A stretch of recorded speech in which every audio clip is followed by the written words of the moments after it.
Welcome to Hot Off the Press, the show about new releases and the people that bring them to us. Before we get started, let's go around the room and have everyone introduce themselves. Go ahead and start with you, John. Hi, I'm John Hartness, and this is all of my quarantine hair. I am the founder and publisher of Falstaff Books, an independent press based in Charlotte, North Carolina, and I write a few things, including for tonight, the focus will be the Bubba the Monster Hunter comedy horror series of short stories and novellas. And then there's a few other things. Follow me on social media. It's all just my name. You can figure it out. You're smart people. All right, perfect. Marion. My name's Marion Deeds, and I'm a proud and grateful Falstaff author. And the book I'm going to be talking about tonight is Copper Road, which is the second book in a trilogy. This is my pandemic hair. I got one haircut in the brief interval when things were open, and I'm hopefully going to get another haircut later this week. But this has probably been the most stressful part of the quarantine, is dealing with the hair. For me, we're in pretty good shape, I'm happy to say.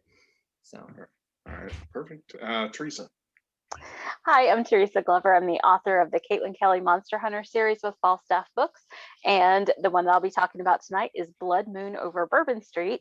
And I'm also an editor at Falstaff Books. And I'm not showing you my quarantine hair because I'm prioritizing the massage first. All right. And finally, Sarah.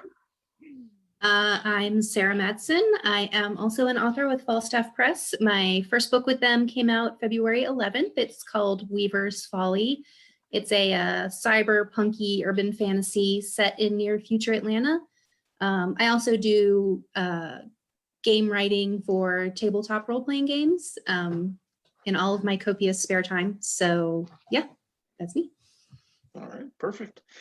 So let's go ahead and jump into the new release or recent release. I'll start with you, Marion. Tell us a little bit about it and the idea for the story or the series. Okay, it follows almost immediately on the heels of Aluminum Leaves, which was the first book, which is a Broken Cities novella. And we meet Aaron Dos Manos, who's from our world and is one of 4 families who have pledged to protect a series of kind of weird artifacts that came from a different dimension. But now somebody is coming after the artifacts, and Aaron has escaped and leaped into an alternate world through her portal and meets Trevian Langtree, who is a copper hunter, which is a term for a person in that world who can magically sense copper. Trevian is the son of the richest man in his hometown. He ran away from home. He hates his father's business. He was engaged to a beautiful and socially prominent woman, and he broke the engagement in a really bad dramatic way. And he enjoys prospecting for the precious metals that are sensitive to magic, like gold, copper, and aluminum are the big 3. And Aaron and Trevian quickly uncover a invasion plot controlled by a hive mind that uses mind-controlling parasites. And they manage to escape, and they free some people who were captured by the parasites, and they defeat the human co-conspirator, but he gets away. And now they know they have to take Aaron's artifact, which is a magical book, and find somebody who can help them decode it, because they must find the portal that the parasites are coming through and stop them. And meanwhile, and that's where Aluminum Leaves ends. In Copper Road, Aaron and Trevian are on their way they're going to find the portal somehow. It's somewhere on their continent, and they're going to close it. Meanwhile, back in Trevian's hometown, his father has had a very suspicious accident followed by a stroke, and he's incapacitated. And Trevian's younger sister is trying to run the business, and soon finds out that there are outsiders who have a great interest in her business and are going to take it away from her unless she can come up with a way to stop them. And she receives a draft plan, and all it needs is the help of Ilsanja, who is the beautiful and socially prominent woman that her brother kicked to the curb. And she has to persuade Ilsanja to help her. Ilsanja doesn't really have any reason to. And it's further complicated for Aideen because she's secretly been in love with Ilsanja since they were kids. So It's got bandits, it's got magic, it's got 2 sets of lovers who are not good at declaring themselves. It's got fight scenes, it's got mind controlling parasites, and it's got chocolate. So where did the idea for the story come from? This story, I had a character who hung around. He was kind of like one of those actors. It's Trevian. I had the character of Trevian, and I had an idea for a story, and it never really got off the ground. But he was like one of those actors that you see on comedies, like calling his agent every day, like, you got anything for me? And he wouldn't really leave. And Jane Gates, who used to work for Falstaff and worked with John, I worked with her on Strange California. And she approached me about doing a novella for the Broken Cities line. And it just felt like, oh wait a minute, maybe there's a story for Trevian here, and maybe he meets somebody who is completely different from him, who is literally from a different world, and what will he have to do? And so that was the first one, and that was, I think, about 40,000 words. And of course, what always happens is, oh, but there's so much more here I want to talk about, and so much more I want to do, and I'm really kind of interested in this world that is building back from an unknown cataclysm that basically destroyed everything 300 years ago, and they don't really know what it is. And I'm interested in kind of the beginning of a middle class, and the beginnings of, they're fairly highly technological, but most of their technology is magic. And so I was interested in what are the roots of how technology advances through a society, and what kind of changes does that make. And I also wanted some action adventure. And so that's where it came from. Great, perfect. Theresa, how about your Kaitlin Kelly story? So the Kaitlin Kelly book that it has just come out fairly recently, because I haven't been able to be available for one. Blood Moon Over Bourbon Street is the collection of the 3 novellas that are currently out. So it's all the Kaitlin Kelly stories that are currently published. There is more coming. In one book, and you can get it paperback, hardcover, ebook, whatever you prefer. And this is just taking Kaitlin from her initial, all I want to do is go to New Orleans for a vacation, through, oh crap, the whole world is falling apart. And that's my favorite part about her, is the whole world falling apart. Sounds Tell 'em cool. about the title. Yeah. Oh, well, yeah, the title, of course, there's that nod to The Moon Over Bourbon Street. However, because both John and I are big magic nerds, we decided that it was going to be Blood Moon Over Bourbon Street, because Blood Moon is a Magic the Gathering card that's kind of a pain in the butt to deal with. Horrible thing. But again, that's what makes it so delightful. Perfect. Sarah, how Human being. about yourself, Sarah? Well, Weaver's Folly is the first book in the Shadow Spinner Chronicles. It follows Alyssa, who is the main character. She's an elf. And she owns an antique shop in Atlanta, but moonlights as a thief, as a cat burglar. And she takes a job, and the job goes wrong and gets stolen out from underneath her by another thief, another runner. And she's real mad about it. And then he comes back to her, sort of the kind of the heist of the lifetime, one-time opportunity. And well, we all know how well those things tend to go. So it has a bit of magic, and it has some monsters and some high tech, a little bit Shadowrun vibe going on. Yeah. And motorcycles. And motorcycles and leather and plasma rifles. Yeah, it's fun. And what made you want to write this? Well, honestly, so I conceived the idea of Alyssa, the main character, when I was supposed to actually play in a Shadowrun game. And I had created this character and, worked up a whole background and had this great idea. And then the game collapsed and we didn't actually get to play. And I was like, that's not going to work. So she had to come out somewhere. And so she came out in this book. So, yeah. All right. perfect. John. So, Houses of the Holy is the newest Bubba the Monster Hunter release. It is the third novella of season 5 of Bubba the Monster Hunter. We've put out 4 collections. The first 2 are short story collections, each featuring 10 short stories and 1 novella. And then season 3 and 4 are collections of 4 novellas. Season 5 is another collection of 4 novellas, but Houses of the Holy kicks off the much requested Quincy Harker Demon Hunter, Bubba the Monster Hunter crossover. I'm a comic book nerd. So that's where this whole Bubba the Monster Hunter, Quincy Harker expanded universe came from, because I'm a comic book nerd, and the X-Men and Spider-Man universes have been a thing forever. Well, if you're going to do comic books, you got to do a crossover.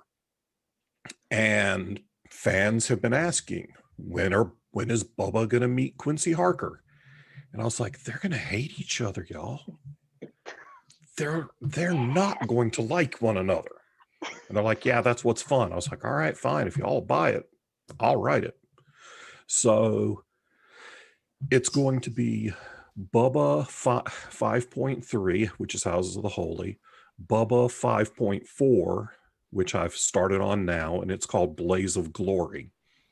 And then the whole thing started with Conspiracy Theory, which is the Quincy Harker book that released last year, and it will wrap with The Reckoning, which is Quincy Harker number 8, that will come out mid-year this year. So once again, I have written myself into a multi-year, multi-book crossover event after saying that since Harker seasons 3 and 4 were an 8-book, 2-year arc, I swore I'd never do that again. So I took 2 books off, and then I did it again. And I'm going to claim credit for at least giving you the impetus to push those 2 together, because Kaitlin is kind of like that middle ground tonally between that snarky, sarcastic Quincy Harker. No, Caitlin's a Harker book. Well, you know, she Caitlin's does try a to Harker be slapstick. book, but she just uses some of the Bubbaverse milieu. But that's why we love her. Yeah, that's going to be why. So this book is pretty much pure fan service. My fans asked for a crossover, so I wrote one. Perfect. So, Theresa, I'm going to ask you some questions about your writing process. A little bit, how much do you typically spend writing a day? What's your normal, if we can have normal, routine at the moment? And since you're also doing other things for Falstaff, how much of that split? Well, I used to have a writing process, and then 2019 happened. And so I had started cobbling together a new writing process, and then 2020 happened. So I'm just kind of starting to actually get into like a consistently productive manner of speaking work ethic at this point. I don't write enough every day, but I do write some every day. Today was several pages of notes in between some of the day job stuff that I was working on, but they're really good notes, and I basically just have to kind of fill in the blanks between them, and I've got like 2 chapters. So one of the things that I have learned over the past couple of chaotic years is that I kind of have to treat the urge to write and the idea to write and something that's coming up as a crying baby. If it's crying for my attention, it needs my attention. I need to stop and give it my attention. And usually once I'm able to sit and do that, then I have no problem actually producing. I'm working on getting to a point where I actually have that dedicated time again because that's the easiest way to do it. You just show up at your desk every day, you keep hitting the keyboard until words come out. I had that once upon a time. I haven't had it for a while. So, you know, I'm rebuilding that. As far as the other things that I do, just in case anybody doesn't notice or doesn't know, I am an editor with Falstaff Books. There are several books that I do developmental edits on for other authors. So I teach them or point out more the case, ways of making their story stronger. And I also, this month, am agitating the slush. And slush is the influx of unsolicited manuscripts that we get when we have an open call for submissions. We've gotten, I think it was about 200 so far for this month, John? We're pushing 200 in the 3 weeks that we've been open for submissions, which reminds me why we only are open for submissions 1 month out of every 1 to 2 years. Yeah. And I expect there to be another flood coming in the next few days as we come up on the last 5 days of February. Yeah. We had a rush at the beginning of the month and then a little dip, and then it's been ramping up the last few days, and I expect it to be ridiculous the next few days. And for those who are submitting to any press, anywhere, please consider that the submission guidelines are there for a reason, even though that reason may not be clear to you. Consider it a job interview. Follow the instructions, because those are the easiest ones for me to clear out of the slush. If you don't follow instructions, you don't get read. As far as the balance of work right now, it's mostly editing and agitating slush, and then writing is coming behind it, but usually they're fairly balanced between editing and writing. All right, perfect. Sarah, I'm sure yours is a little less chaotic, maybe? Yeah, well, sort of. So I have a full-time day job, so that definitely cuts down on my available, writing time. And since, sort of all of this has been happening, it's definitely thrown off my typical routine between, working from home when I used to go to an office. So I'm definitely not writing every day. I wish that I was. Sometimes when I try to force myself to write every day, it's not anything good that I produce, so, and some days I will sit at my computer for 2 hours and get 50 words down. And some days I'll sit at my computer for 20 minutes and write 1,000 words. So yeah, I wish it was a little more consistent. That would be great, but right now it's not. It's crazy. So usually I try to sit down for at least an hour between when my day job stops and when I have to start worrying about dinner. Because I find I'm still, going from the day, my brain is still working. After dinner, a lot of times I'm like, oh, no, it's time for video games and going to bed. So my brain is just kind of done by then. So that's usually my most productive time, but it's really been sort of hit or miss lately, unfortunately. So has work from home made it worse because you're there more? Yeah, it's a little bit, I have like my work computer here and then my personal laptop here, and that sometimes it's hard to sort of make a break between the two. It's really easy to get distracted by one or the other. So yeah, it's been more of just trying to acclimate to a new normal, which has been hard, especially when we know this normal isn't going to be normal forever. So it's this weird kind of temporary, permanent thing that sort of puts everything sort of in limbo. So it's kind of made it hard to focus for me personally. But all right. John. Yeah, what was the question? How much time you spend writing as opposed to other aspects, and a little bit about your routine. Yeah. So in addition to in addition to 3 ongoing series, I currently have 3 works in progress that are not connected to any of my ongoing series. And I'm the lead editor on 1, 2, 3, 4, 5. I have 6 projects sitting on my desktop right now that I'm the lead editor on. I do all the layouts for every book that we produce. So everything passes through my hands at one level or another. And then I handle all of the things like uploads, ordering author copies,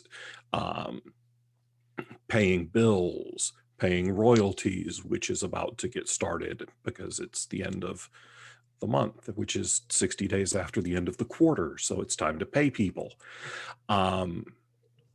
So the goal is a chapter in my primary work in progress every day. The cherry on top of the sundae is adding something to one of these unsold, unconnected works in progress. And then when I'm doing line edits or developmental edits on a project, my process for that is I take the project, I open it up in Word, I set it to double space, and then I look at how many pages it is. I divide that by 10, and that's my daily edit count. So that way, two work weeks, and I'm done with a full-length novel. If it's a novella, I try to do it in a week. I don't do lead edits on very many novellas anymore. I've managed to find people to take most of those. So today I finished up a book for Chris Jackson, and I finished it up early. That means I don't have to do any edits the rest of the week, so I can write more. For me, the fact that I have so many pieces and so many different things going on works well with my attention deficit disorder, because I'm only good for about 45 minutes to at most an hour 15 at a stretch. And then my mind wanders and I'm done. Theresa has been in meetings with me and seen it live. I've got limited focus, and I don't take any drugs for that. We're not going to go into anything I take for other things or recreationally, but so I'll focus, and it takes me about 45 minutes to do 1,000 words. So I break my writing up into chunks. It takes me about 45 minutes to edit 15 pages that need heavy edits, to do 30 pages that need light edits. So I break my day up into 45-minute chunks, and then I go play video games in between. Or I watch TV. I don't force myself to hit a particular schedule. I sleep about 4 hours at a clip, but I'll sleep 4 hours and then come back downstairs and do social media and other stuff. And then in the middle of the afternoon, I'll go take a nap for a couple hours, because you do still need sleep. So I don't have a real schedule. I did for the first couple of years that I was writing full time, even before we started Falstaff. And I tried to do the whole regimented thing, get up the same time as you got up when you went to your day job, and take a shower and put on your clothes just like you're going to an office. And that, I hated doing that shit when I had to go to an office. So the first time I could go 3 or 4 days without ever putting on real pants, score. Today was the first day I've moved my truck in 2 weeks. I haven't left the house in a couple of weeks. It's the second day in 2 weeks I've worn pants other than sweats and jogging pants. So yeah, it's a weird life, and it's gotten nothing but weirder over the past year. but my normal wasn't normal anyway. So Have it's you noticed? just, Have you noticed an increase in your productivity by breaking it oh into those God, chunks? no. All right. The breaking it into chunks does help, but the other part of that is everything of the world of the last 18 to 24 months has crushed my productivity. 2020 was by far it was the least released word counts I've done since 2012. I put out one novel and 3 novellas, maybe a novel and 4 novellas is all I released in 2020. And usually I'm good for 2 to 4 novels and 4 to 6 novellas in a year. So yeah, I'm getting Perfect. back on track. This year looks like it's going to be 3 novel releases and at least 3, probably 4 novellas. All right. All right. Marion, what about your writing routine? Oh, I could say I write every day. The more accurate statement would be I go and sit in front of my computer every day. And I actually do get some kind of a word count almost every day. That's fiction. I also write a column for fantasyliterature.com, and I also do reviews for them. So some of the work is that.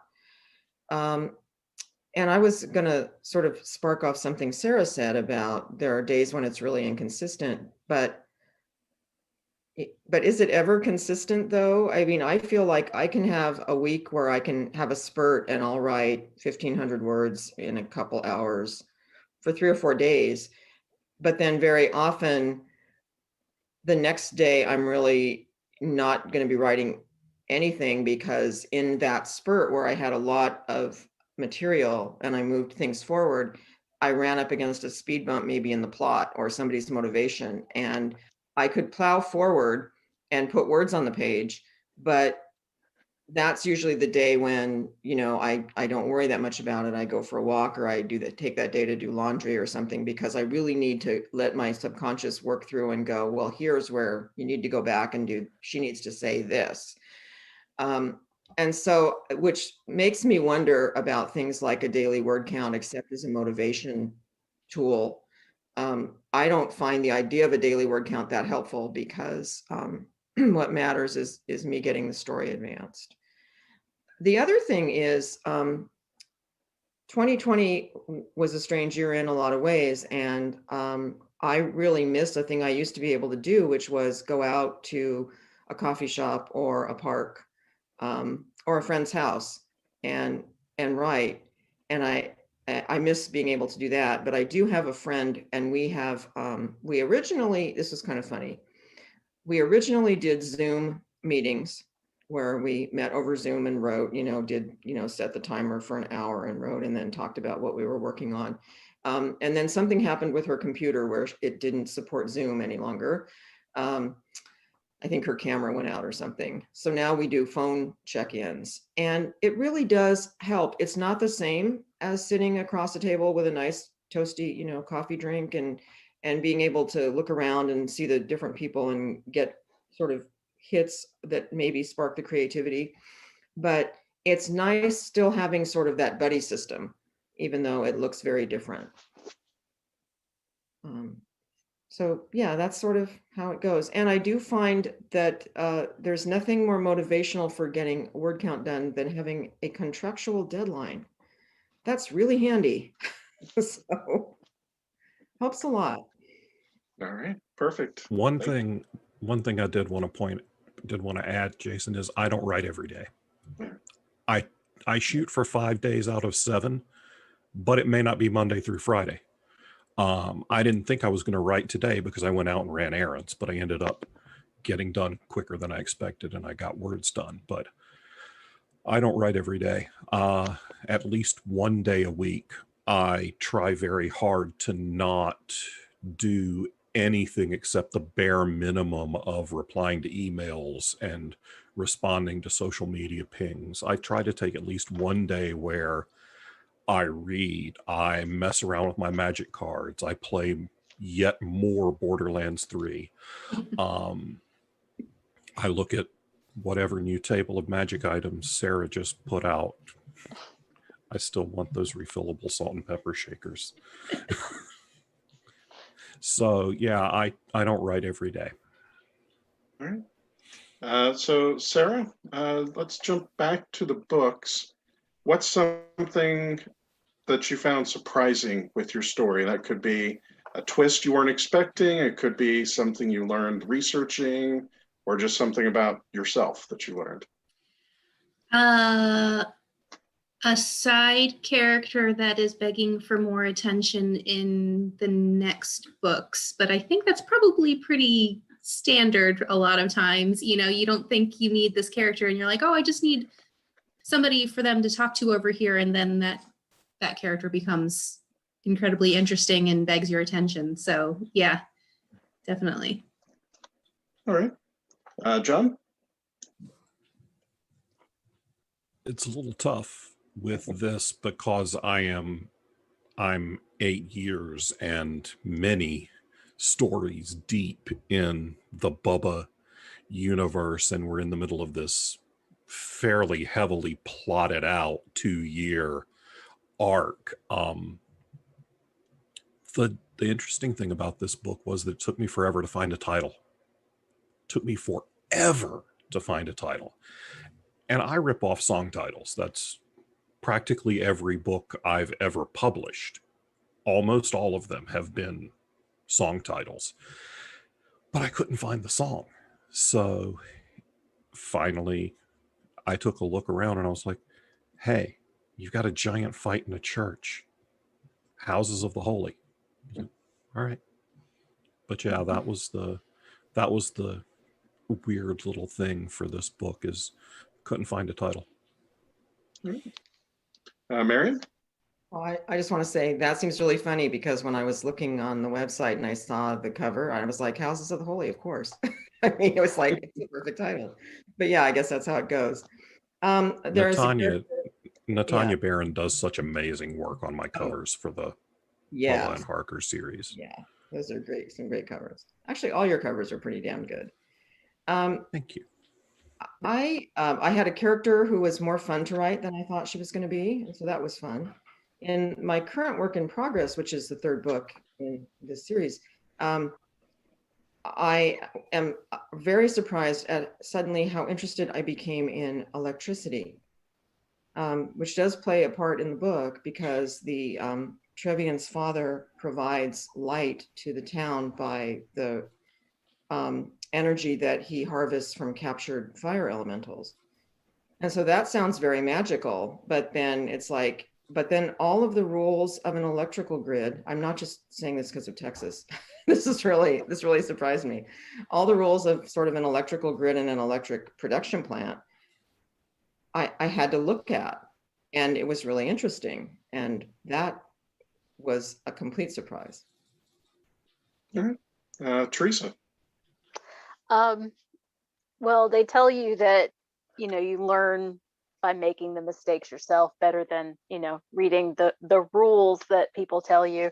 And I learned that writing a series is a lot harder than it looks, because I've never, until Kaitlin, I'd never written a series of stories. They were always standalones, because I come from the horror genre mostly. So those were always one and done. Either everybody dies, or they, you know, they survive, but they're maimed, and, you know, this is never going to happen again. So I breezed through the first one. The second one wasn't too bad. The third book I thought was really going to kill me, because it's really a lot more difficult to write a series and keep the holes as small as possible than it seems to. Really good authors with really good series make it look really easy, but it's really not.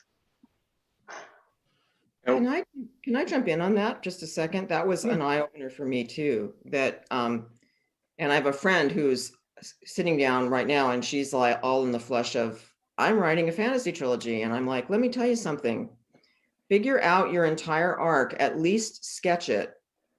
Because stuff that you put in book 1 that you think is really cool and you think you're never going to touch again, now it is around your neck, and you can't pretend that you can hand wave it, but it's never good when the author hand waves it. It's, oh yeah, I know they said that didn't work, but there's this one time it really does. And yeah, anything you can do, even if you're not much of a plotter, anything you can do to sketch out where the story is going, it is going to help you so much.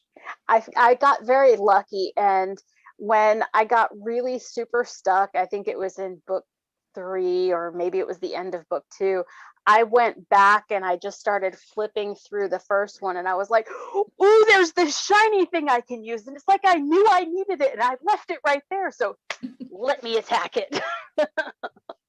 There's a scene in the very first Black Knight book that I published in 2010.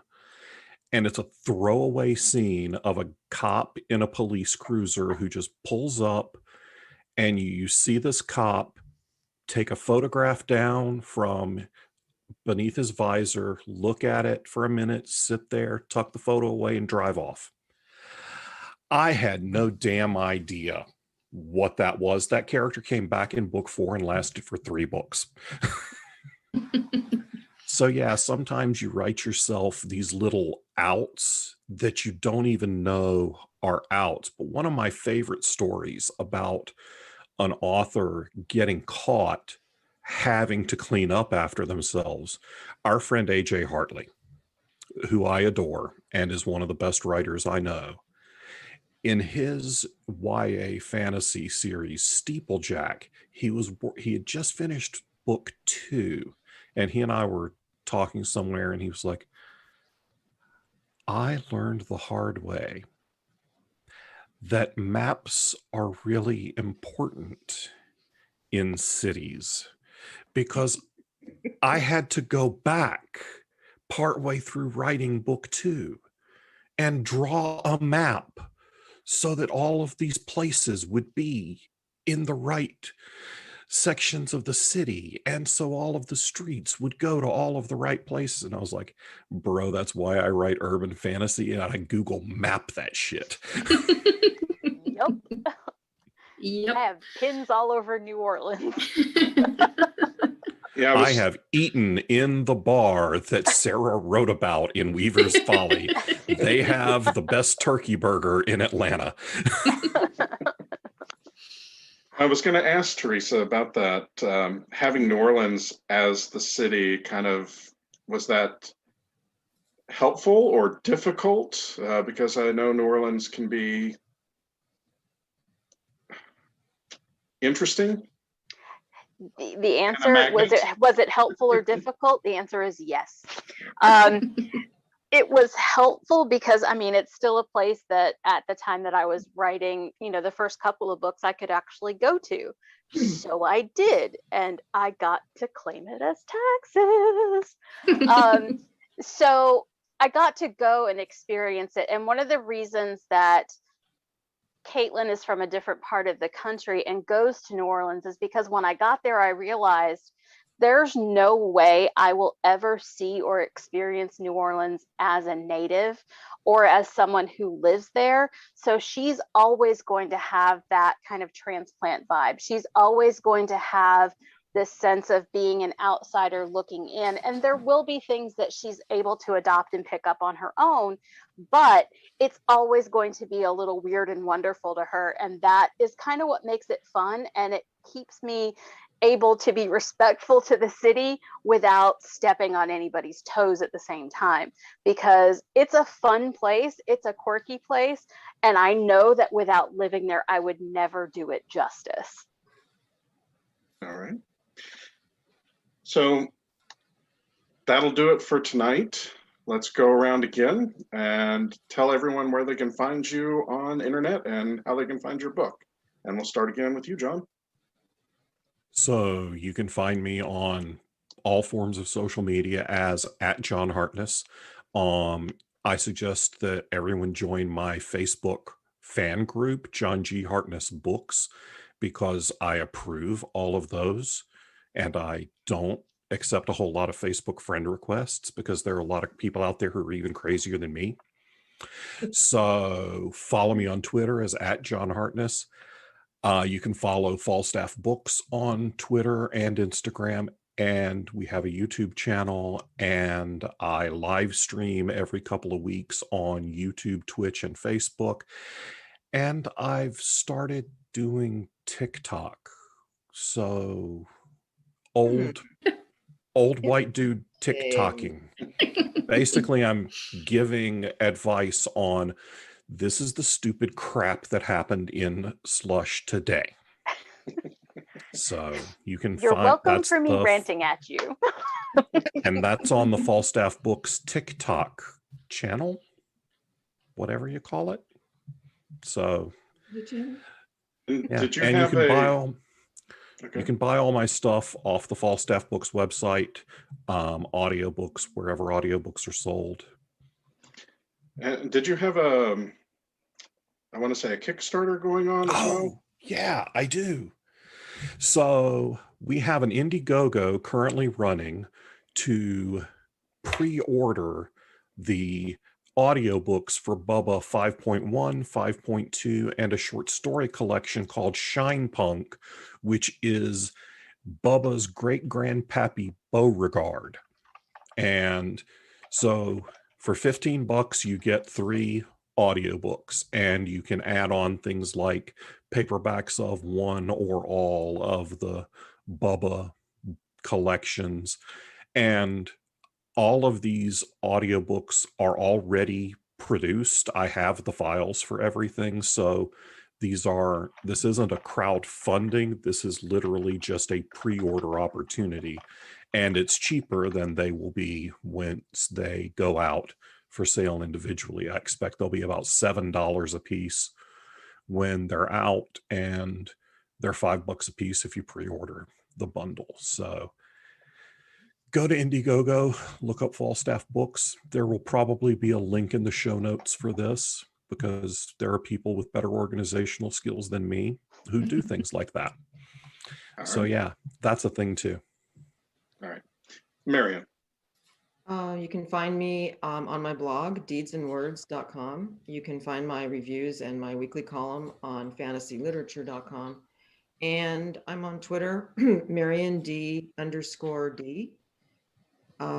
You can find my books right, and you can find Copper Road right now at Amazon. And John, I think Aluminum Leaves is one of the sale books on the website right now, right? Not right now, but it will be up on sale again soon. Okay. That the first in series sale ended the end of January. Okay. So I had to go back through and change the prices on like 40 books. All right, Theresa, where can they find you? The easiest way to find my books is actually to go to falstaffbooks.com, and that'll take you to all the places where you can buy them through the title catalog. I'm on social media. I have various handles, but the easiest way to find me is just to look up Theresa Glover and my face will pop up. And you can always find me here at ConTinual back and forth, whether behind the curtain or somewhere posting in the group. All right, perfect. And finally, Sarah. The best place to find me is probably on Twitter. My Twitter handle is a little complicated. It's Unfettered Muse, which hopefully will also go in the show notes because I don't want to spell it. And my website is unfetteredmuse.com. I have a Facebook page. I think it's Sarah Madsen Author is the best way to find that. I also have an Instagram, but I really don't post on it very much. If I do, it's probably pictures of my dog. And I think that's it social media wise for me. But yeah, I'm pretty active on Twitter. So if you want to know what's going on with me, that's the best place. All right, perfect. And I want to thank all of you for joining us today. And I want to thank everyone for watching. And we'll see you next time. Bye. Bye.